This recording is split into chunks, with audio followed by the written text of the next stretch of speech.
আসসালামু আলাইকুম প্রিয় ভিউয়ার্স, আজকে উপস্থিত হয়েছি গুরুত্বপূর্ণ কিছু আরবি বাক্য নিয়ে। সৌদি আরবি ভাষা শিখুন সহজ উপায়ে। তাই খুব সহজে ও খুব দ্রুত আরবি ভাষায় কথা বলতে ভিডিওটি শেষ পর্যন্ত দেখুন। ভিডিওটি ভালো লাগলে চ্যানেলটি সাবস্ক্রাইব করে আমাদের সাথেই থাকুন। আজ তোমার ডিউটি নেই, এর আরবি বাক্যটি হবে আলিউম মাফি দাও মিন্তা। এখানে আলিউম অর্থ আজ, দাওম অর্থ ডিউটি, মাফি দাওম অর্থ ডিউটি নাই, ইন্তা অর্থ তোমার। আলিউম মাফি দাওম ইন্তা, আজ তোমার ডিউটি নেই। এটা আমার শেষ কথা। এর আরবি বাক্যটি হবে হাদা আনা আখের কালাম। এখানে হাদা অর্থ এটা, আনা অর্থ আমার, আখের অর্থ শেষ, কালাম অর্থ কথা। হাদা আনা আখের কালাম, এটা আমার শেষ কথা। লোকটি বলে আমি অসুস্থ। এর আরবি বাক্যটি হবে নফর কালাম আনা তাবান। এখানে নফর অর্থ লোক, কালাম অর্থ বলা, আনা অর্থ আমি, তাবান অর্থ অসুস্থ। নফর কালাম আনা তাবান, লোকটি বলে আমি অসুস্থ। সে কাজে যায়নি কেন? এর আরবি বাক্যটি হবে লেশ মাফিরু সুগল হুয়া। এখানে লেশ অর্থ কেন, রুহ অর্থ যাওয়া, মাফিরুহ অর্থ না যাওয়া, সুগল অর্থ কাজে, হুয়া অর্থ সে। লেশ মাফিরু সুগল হুয়া, সে কাজে যায়নি কেন? সে লোক এখন ঘুমাচ্ছে। এর আরবি বাক্যটি হবে হুয়া নাফার আলহিন নুম। এখানে হুয়া অর্থ সে, নফর অর্থ লোক, আলহিন অর্থ এখন, নুম অর্থ ঘুমানো। হুয়া নাফার আলহিন নুম, সে লোক এখন ঘুমাচ্ছে। সে আজ কাজে যাবে না। এর আরবি বাক্যটি হবে হুয়া আলিউম মাফিরু সুগল। এখানে হুয়া অর্থ সে, আলিউম অর্থ আজ, মাফিরুহ অর্থ না যাওয়া, সুগল অর্থ কাজে। হুয়া আলিউম মাফিরু সুগল, সে আজ কাজে যাবে না।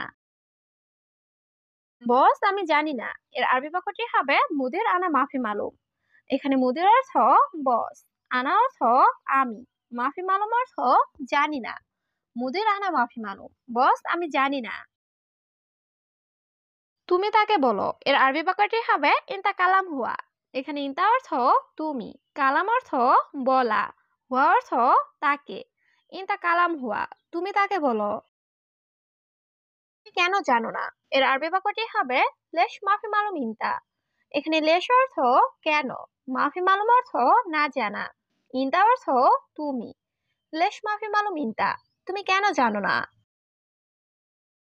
তার সাথে কথা বলুন। এর আরবি বাক্যটি হবে আন্তা কালাম হুয়া সাওয়া সাওয়া। এখানে আন্তা অর্থ আপনি, কালাম অর্থ কথা বলা, হুয়া অর্থ সে বা তার, সাওয়া সাওয়া অর্থ সাথে। আন্তা কালাম হুয়া সাওয়া সাওয়া, আপনি তার সাথে কথা বলুন। সে কি তোমার সাথে ঘুমায় না? এর আরবি বাক্যটি হবে ইনতা সাওসা মাফিনুম হুয়া। এখানে ইনতা সাওসা অর্থ তোমার সাথে, মাফিনুম অর্থ না ঘুমানো, হুয়া অর্থ সে। ইনতা সাওসা মাফিনুম হুয়া, সে কি তোমার সাথে ঘুমায় না? আমার তাকে লাগবে না। এর আরবি বাক্যটি হবে আনা মাই আবগা হুয়া।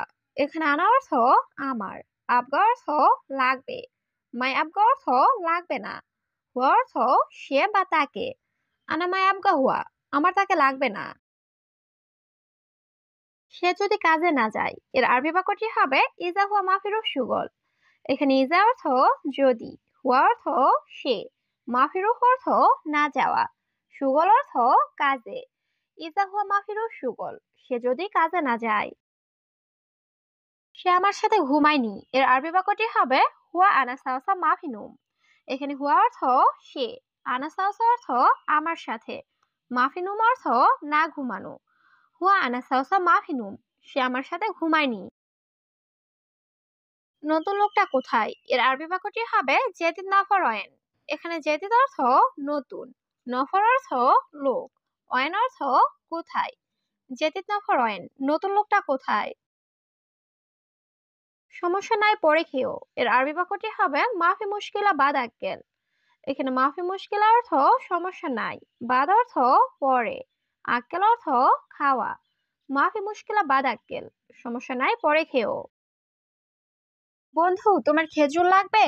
এর আরবি বাক্যটি হবে সাদিক আবগা তামুর ইনতা। এখানে সাদিক অর্থ বন্ধু, আবগা অর্থ লাগবে, তামুর অর্থ খেজুর, ইনতা অর্থ তোমার। সাদিক আবগা তামুর ইনতা, বন্ধু, তোমার খেজুর লাগবে? আমার সাথে মারামারি করে। এর আরবি বাক্যটি হবে আনা সাওসা দরব। এখানে আনা অর্থ আমার, সাওসা অর্থ সাথে, দরব অর্থ মারামারি করা। আনা সাওসা দরব, আমার সাথে মারামারি করে। কথা বলবে না, চুপ করো। এর আরবি বাক্যটি হবে মাফি কালাম উসকুত। এখানে মাফি কালাম অর্থ কথা বলবে না, উসকুত অর্থ চুপ করা। মাফি কালাম উসকুত, কথা বলবে না, চুপ করো। তুমি উপরে কি করো? এর আরবি বাক্যটি হবে ইরসাউই ইনতা ফোক।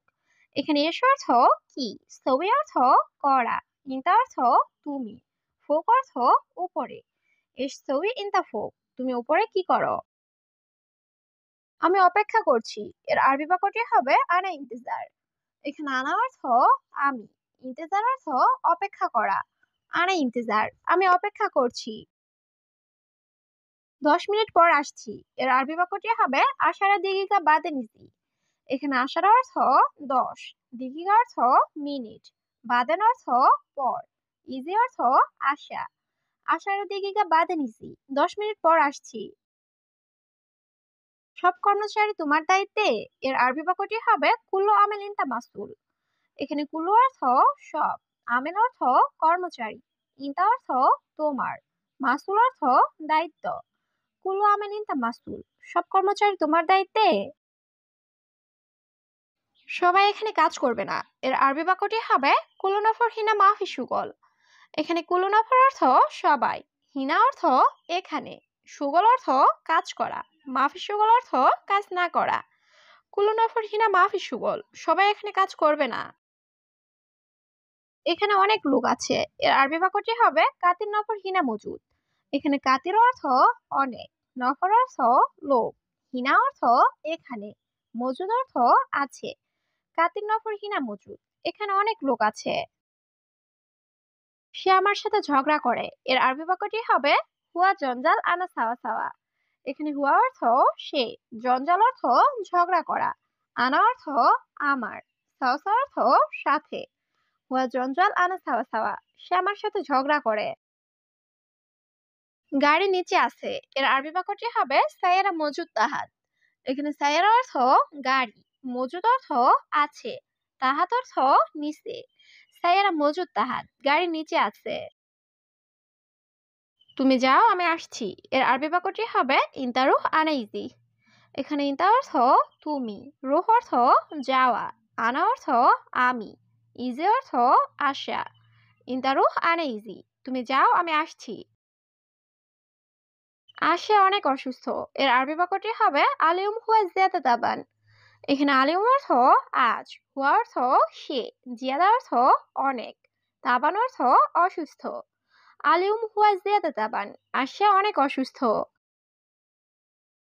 কি সমস্যা, সে কি বলে? এর আরবি বাক্যটি হবে এস মুশকিলা হুয়া এস কালাম। এখানে এস অর্থ কি, মুশকিল অর্থ সমস্যা, হুয়া অর্থ সে, এস কালাম অর্থ কি বলে। এস মুশকিলা হুয়া এস কালাম, কি সমস্যা, সে কি বলে। গতকাল অনেক কাজ আছে। এর আরবি বাক্যটি হবে আমস ফি জিয়াদা সুগল। এখানে আমস অর্থ গতকাল, ফি অর্থ আছে, জিয়াদা অর্থ অনেক, সুগল অর্থ কাজ। আমস ফি জিয়াদা সুগল, গতকাল অনেক কাজ আছে।